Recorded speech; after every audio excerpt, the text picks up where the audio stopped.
Last week, I got a call from a woman in her early 60s. She wasn't crying, but her voice trembled with quiet confusion. "Doctor," she said, "my husband has been so silent lately. He doesn't touch me anymore. He doesn't even touch himself. He just shrugs and says, 'I'm old now. That stuff is pointless.'" But what struck me most was what she said next. "Every night in his eyes, I see something breaking." I was speechless. I'm Dr. Brian Smith, a urologist specializing in men's health, and I've met hundreds, if not thousands of men just like her husband. Men who don't complain, who don't talk about what's wrong. They simply begin to retreat from themselves. They lose that internal spark, that sense of truly being alive, and most of them have no idea why. But I do. And today, I want to tell you something. As a doctor and as a man who has lived through some of this myself, there's one topic that society has shoved into the shadows, a topic labeled as shameful, inappropriate, or something that must be left behind after 60. That topic is masturbation. I know, just hearing the word might make you uncomfortable, but there are myths out there, deeply rooted ones, that if you keep believing could silently erode your health, your vitality, and your very sense of manhood. Phrases like masturbation ruins your strength, at your age it's a loss of control, or abstinence preserves testosterone. These are lies, passed down from generation to generation. And now you, the man quietly struggling with numbness, with self-doubt, with the creeping fear that you're no longer a man, you are paying the price for them. In this video, I'm going to share truths most men over 60 have never heard, the most common misconceptions about masturbation in older age, and why stopping physical connection with your own body could be the very thing that's silently draining your health, your energy, and your joy for life, day by day. If what I'm saying resonates with you, leave a simple comment below. I also believed in masturbation myths as I got older. One short sentence, but it could be the first step to reconnecting with yourself. And if you believe this topic deserves more honest conversations, don't forget to hit like and subscribe so we can keep having these open, judgment-free, unfiltered talks. Just truth and trust from one experienced man to another. Now, if you can, make yourself a cup of tea or warm coffee. Sit down, because what I'm about to share with you may not only change the way you think about masturbation, it may change the way you see yourself. 1. Masturbation causes erectile dysfunction. Among all the myths I hear in my clinic, there's one silent question that seems to echo more than any other. It doesn't always come out in words. Sometimes it's just in the anxious glance of a man who has lived more years than he has left. Is my problem down there because of that? They don't say it outright. They don't have to. As a doctor who specializes in men's health, I've become intimately familiar with that moment. A man over 60 lowers his eyes, pauses, and quietly asks me, as if confessing to something shameful, "Doctor, is my inability to get an erection because I've masturbated too much?" That question is heavy with embarrassment, layered with a deep fear, the fear that something they've done quietly, privately, for decades, is now betraying them. That masturbation is what's ruining their intimacy. Let me say this clearly, as I've told hundreds of men before, masturbation does not cause erectile dysfunction. In fact, if you're still able to get an erection while you're alone, that tells me something powerful. Your body is still functioning. Your blood flow, your nervous system, your hormones, they're all working. Your machine is still intact. The problem, if there is one, often isn't with the engine. It's with the driver. Now, I won't pretend there aren't more nuanced factors at play. If you've been using fast-paced, extreme, repetitive pornography, your brain may have started adapting to that kind of hyperstimulation. That's not because of masturbation itself, it's the environment around it. We call this porn-induced desensitization.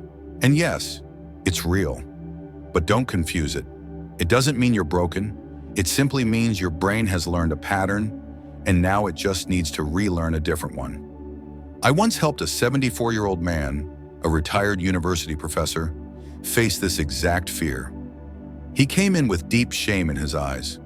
"I feel nothing when I'm with my wife, but when I'm alone, I can still perform. I think I'm messed up. After exploring his habits, we simply made a few changes. We reduced the visual intensity he was relying on, and more importantly, we released him from the belief that he was doing something wrong. 3 weeks later, he returned with a quiet smile. We were able to be intimate again, not like before, but real, gentle, honest. You see, the male body at 60, 70, even 80 is still capable of revival. But you have to understand it, not fear it. You have to partner with it, not judge it. And if you're in a situation where everything works fine when you're alone, but you feel disconnected when with your partner, that's not a sign that you're weak or less of a man. It's a sign that your system still functions. It just needs to reconnect the dots between stimulation, intimacy, and trust in yourself. We're going to go deeper, but before we do, let me pause and say this. You are not broken. You've just misunderstood how your body truly works. And sometimes that misunderstanding isn't your fault. It comes from a lifetime of being told that this part of yourself is shameful or wrong.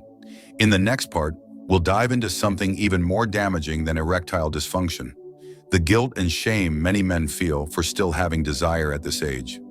We're going to talk honestly about that, together, right after this. 2. Masturbation is shameful and wrong. In old age. For a long time, I thought what men feared most after 60 was the physical stuff: erectile dysfunction, loss of sensation, hormonal decline. But the more men I met, the more I truly listened. I realized that the fear that haunts them the most isn't physical. It's emotional, quiet, heavy, unspoken. There's a feeling many older men carry for decades, and no one ever teaches them how to let it go. It's the shame of still having desire. I've lost count of how many men have walked into my office, men in their 60s, 70s, even nearing 80, with eyes that hold something that doesn't belong to old age: guilt. Not because they hurt someone, not because they crossed a line, but simply because they touched themselves. You see, their generation grew up with harsh messages. A real man doesn't do that. Masturbation is childish, sick, weak. And the worst part is, they believed it. They believed it so deeply that every time their body responded, they felt wrong. Every time they felt desire, they thought it was something to suppress. Over time, that guilt turned into a kind of invisible weight. No one sees it, but it makes them live quieter, colder, more disconnected lives. I once spoke with a 69-year-old widowed veteran. His wife had passed almost a decade earlier. He said softly, his voice catching in his throat, "I haven't touched anyone since she died, but lately, sometimes I just wish someone would touch me, or that I could touch someone. Then I feel like a traitor." I looked at him and gently said, "Your body isn't dead. That's something to be grateful for. Because here's the truth, desire doesn't retire. It doesn't vanish when you turn 60. It doesn't fall out like your hair. It doesn't dry up like your skin. If anything, desire just becomes quieter, more refined, more meaningful." I've seen men who live alone after the loss of a spouse, after divorce, after their children have moved out. For them, sometimes just a hug, a soft hand on their skin, is enough to calm years of accumulated loneliness. And for some, masturbation becomes a quiet form of self-care. It doesn't replace anyone, but it reminds them they're still alive, still human. The cruelty isn't in the desire, it's in the shame we attach to it. That shame, that quiet belief that something is wrong with you, does far more damage than any act ever could. It hardens the mind. It isolates the heart. It keeps men up at night, anxious, disconnected, alone. So let me say this, in case you've ever felt that way. There is nothing shameful about still having feeling. There is nothing wrong with wanting to reconnect with yourself. There is nothing abnormal about needing comfort, through whatever form that doesn't harm anyone. And if you've been carrying that shame for too long, maybe today is the day you allow yourself to set it down. If this part resonated with you, leave a short comment below. There's nothing wrong with still having feelings. It may seem like just a sentence, but it's actually a declaration, a statement that you still have the right to feel, to want, and to live, no matter your age. In the next section, we'll explore a very different fear, but one that eats away at the confidence of many married men in silence. Is masturbation making me grow distant from my wife? The answer may surprise you. Stay with me. 3. Does masturbation make men less interested in their wives? There's a particular fear that lives quietly in many older men, especially those who've been married for decades. It's rarely voiced out loud, and even when it is, it comes wrapped in hesitation and doubt. Is touching myself making me emotionally distant from my wife? I once had a conversation with a 72-year-old man, married for nearly 50 years. He wasn't hiding his feelings, but the words didn't come easily either. His eyes lowered as he asked, "I still feel desire, but I'm not as physically close to my wife as I used to be. Am I betraying her somehow?" He's not alone. I've heard this question many times, in many different forms. Some men worry their wives will misunderstand. Others fear they're losing the love they've cherished for decades, or worse, that they're hurting their relationship without meaning to. But for most, the truth is simpler. They don't understand why they still feel desire, when their marital intimacy seems to have gone quiet. So let me say this as clearly as I can. Masturbating does not mean you've stopped loving your wife. It does not mean you're betraying her. And it is not a sign that your relationship is broken. In fact, it might be a quiet reminder that you're still connected to your own body, your emotions, your energy, and your life force. Because the truth is, intimacy changes as we age. Your wife may be going through menopause, struggling with health issues, fatigue, insomnia, anxiety, or simply experiencing a natural shift in her physical needs. You yourself may be dealing with stress, slower physical response, or emotional fatigue. But none of that means your need for connection has disappeared. None of that erases the longing to be touched, to feel loved, to feel alive. I've seen many couples who, after years of no physical closeness, begin to live more like housemates than partners. They never say it out loud, but that silent distance, it slowly chips away at both of them. And then one of them, often the husband, starts feeling guilty, just for still having desire. In moments like that, masturbation isn't the problem. It might be part of the solution. It helps a man maintain emotional balance, eases pressure on his partner, and sometimes even allows him to feel more grounded, so he can express love in other ways. A gentle touch, a warm meal, a sincere conversation. I've seen couples begin talking about intimacy again, just because one man had the courage to say, "I still feel." Because what truly damages a relationship isn't self-care. It's the silence. It's the assumptions, the guilt, the fear that if we speak up, we'll be misunderstood. I completely understand that fear. When a man starts feeling distant from his wife, he begins to doubt himself. Is my body changing? Have I lost my sensitivity? Or am I becoming numb? And that leads us to an even deeper, more silent fear. One I'm hearing more and more often. I don't feel anything anymore. Does that mean I've gone numb inside? It's like disappearing into a body that still works, but no longer feels. In the next part, I want to talk about that. About the fading of sensitivity, the loss of pleasure, and why it's not the end, it's a message. A call for you to listen to yourself more deeply than ever before. 4. Does masturbation lower testosterone? One afternoon, a 68-year-old man sat across from me. He wasn't sick. He wasn't in any particular pain. But in his eyes, there was a quiet weight, something heavy he didn't know how to say. After a few moments of hesitation, he leaned in slightly and lowered his voice. "Doctor, just tell me honestly, does it lower my testosterone?" I've heard this question hundreds of times, from businessmen, engineers, professors, men who had once felt in control of everything in their lives, until they started questioning their own bodies. Behind that question lies a very real fear that this private act, once a source of comfort or relief, is now secretly draining the masculinity out of them, that they are somehow making themselves weaker, older, less of a man. But the truth is, that's not science. That's myth. There is no reliable scientific evidence that masturbation leads to long-term drops in testosterone. In fact, some studies have shown that when you're sexually aroused, testosterone levels may temporarily increase during that moment. After orgasm, your hormones return to baseline, and your body continues functioning as normal. No depletion, no drain on your energy, no loss of essence, like those old tales from another era. If your body is healthy, it knows how to regulate itself. And a natural private act like masturbation does not break your hormonal balance. So what is the real danger here? It's the belief itself. I've seen many men who, after hearing misinformation, completely stop touching themselves. They force themselves into emotional drought, punishing themselves with guilt. And over time, that shame began eroding their self-esteem, their confidence, and their sense of masculinity. I understand why they believed it. An entire generation was taught that masturbation was shameful, immature, something to be hidden or abandoned entirely as you grow older. But science doesn't support that. What science does support is this: a healthy expression of sexuality, whether with a partner or alone, is part of a balanced life. At any age. If you're genuinely concerned about your testosterone levels, get checked. Do a blood test. Talk to your doctor. But don't jump to blaming your body based on an old vague feeling that this part of you is wrong.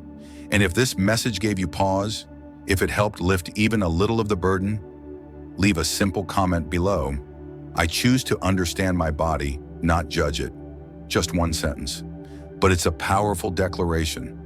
Your right to live in your body without shame, without fear. In the next part, we'll dive into another common fear, one that doesn't come from hormones, but from the numbness you may have felt during intimacy.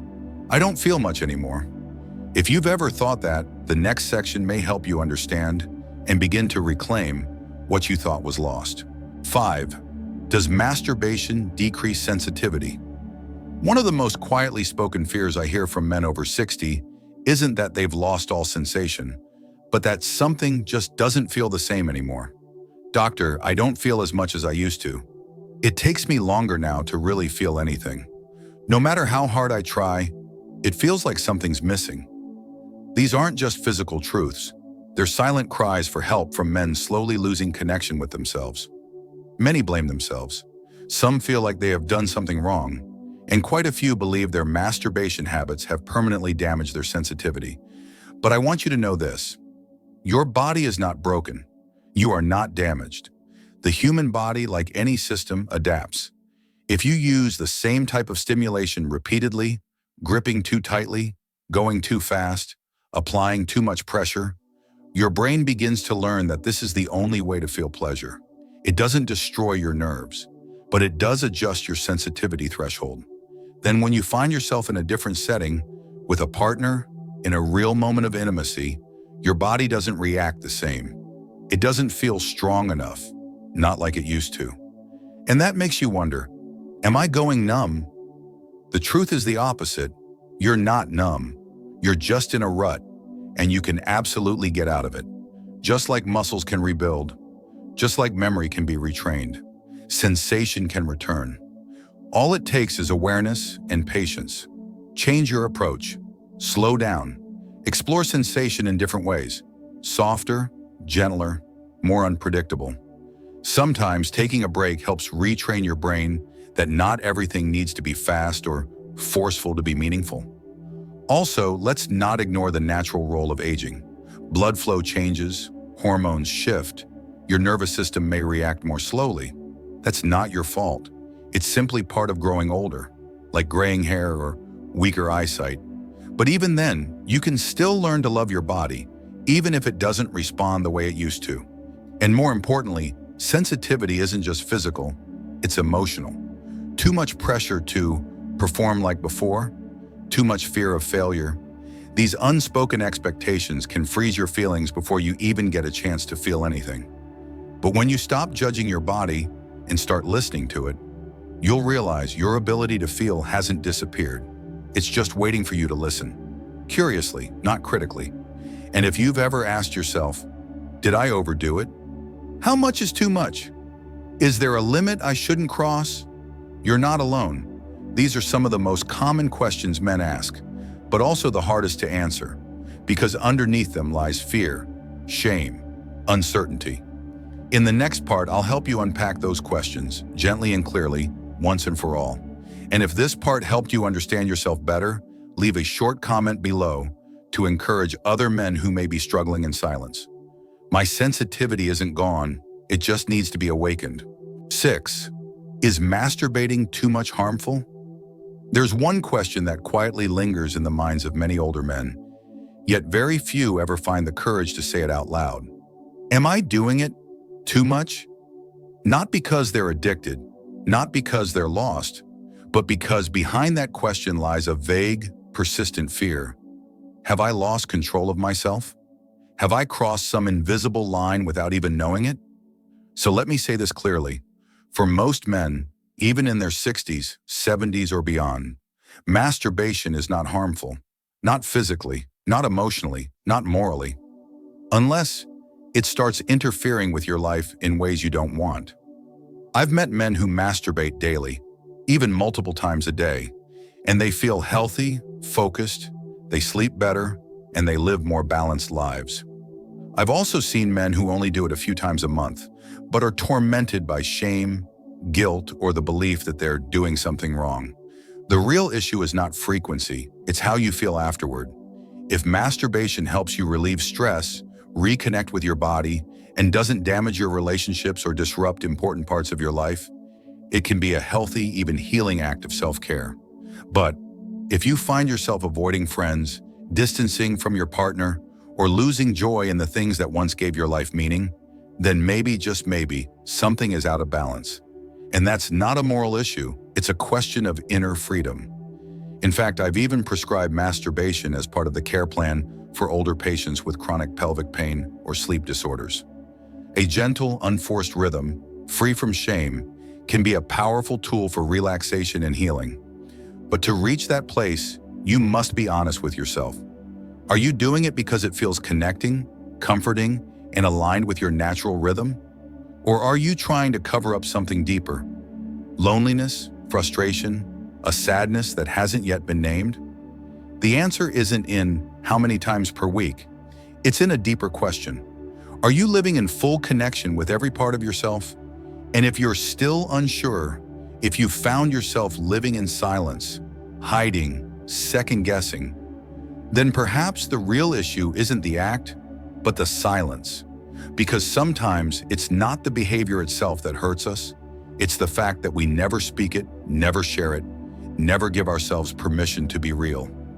Remember this, silence doesn't protect you, it only delays your healing. And that's exactly what I want to talk to you about in the next part, the final truth, the deepest one of all, that it's not your body, not your desire, not your habits, but the silence that is quietly wounding your health, your dignity, and your very sense of life. There's something I didn't include in the list of 6 myths, but in my experience, it's more dangerous than all of them. Not because it's obvious, but because it's silent. That thing is silence itself. I've spent nearly 30 years in this profession, listening, talking, and sometimes just quietly sitting with men over 60 who walk into my clinic. They've been husbands, fathers, veterans, engineers, men who once carried strength, built lives, held families together. But when I gently ask, "Do you take care of yourself?" in that way, the room often goes quiet, a slight shrug, eyes looking away, or just avoidance. And when I go deeper, do you talk to anyone about it? Your wife? A close friend? The answer, almost every time, is a silence that cuts deep. They don't talk. They don't ask. They don't reach out. Not even to the woman who shared a lifetime by their side. Because they believe that speaking up is weakness, that it's shameful, that it's losing face, but it's that very silence, quiet, invisible, that eats away at them, slowly, from the inside out. I remember a 75-year-old man who called me doctor, but his eyes held no trace of trust. He still had the gentle face of his younger years, the strong, steady hands. But after nearly 30 minutes of talking, he said just one sentence. "I feel lonely, but I can't tell anyone." He didn't say he was suffering from elder loneliness. He just said, "I feel like I'm living, But on some days, I don't feel like I exist. And that right there is the cruelest form of silence. When no one acknowledges that you can feel frozen, even while breathing, walking, and speaking. I've met men quietly living with depression, misdiagnosed as just aging, told it was low nutrition until the emotional symptoms became too clear to ignore. I've even misdiagnosed erectile issues as age-related until a man dared to open up, and we realized it was stress, insomnia, and yes, silence that had been strangling his body and his spirit. The heartbreaking truth is, if they had spoken up earlier, everything could have changed. Joy could return, sleep could improve, marriages could soften again, and most importantly, they could have found themselves again before believing they were already finished. You see, masturbation doesn't weaken you, but refusing to talk about it, that can quietly close off your heart. And that is what's dangerous, because when you stay silent, you don't get help from those who can truly support you. You don't let your loved ones know you're struggling, so they can't stand beside you. You quietly attach shame to your own body, and little by little, you start to believe you're done, when in truth, you're simply isolated. I've known men who lost their confidence even though their bodies still work just fine. Men who grew thinner, not from illness, but from hiding their fears, their pain, their habits they thought were shameful. So if you've stayed with me this far, I want you to remember something. Silence is not strength. True strength lies in honesty, at the right time, with the right person. Speaking up isn't about blaming others. It's not about begging for mercy. It's about choosing to live truthfully with yourself. And if you're still listening, then I believe you have the courage to keep going. You deserve to speak. You deserve to be supported. You deserve to heal in your own way. And if you've made it to this point, are you ready? Because what I'm about to share next will open a new chapter, one where you are no longer alone, no longer ashamed, no longer defined by anyone else's silence or shame. Are you ready to step beyond silence? If this spoke to something deep inside you and you want to keep this honest, quiet conversation going between two experienced men, leave a simple comment. I choose to speak, not to stay silent. Just one sentence. But it's a powerful step, a decision that says you will no longer be defined by silence. If you've stayed with me until this very moment, then please allow me to say something from the heart. I'm proud of you, because not everyone has the courage to sit down and listen to an honest, vulnerable, and sometimes heart-piercing conversation like this. Together, we've gently peeled back layers of misunderstanding about testosterone, erections, sensation, desire, and silence. Things that may seem small, but actually define a man's mental health, physical well-being, and dignity in his later years. And if there's only one thing you remember from this video, let it be this. You are not wrong for still feeling desire. You are not weak for craving connection. You are not lost just because your body is still very much alive. These emotions are not flaws.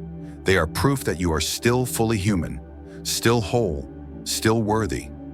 You don't have to choose between aging and freedom, between dignity and physical needs. You deserve both.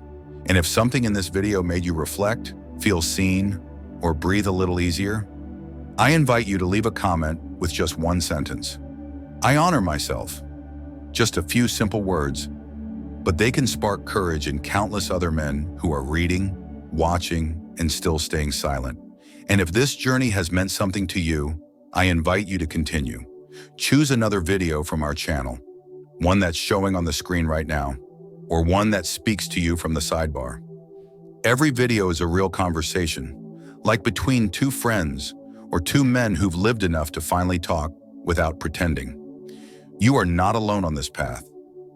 Thank you for being here, with your presence, with your listening, with a heart that still knows how to feel. I'm Dr. Brian Smith, and I'll always be here for you, for the things that were never said aloud. I'll see you in the next video.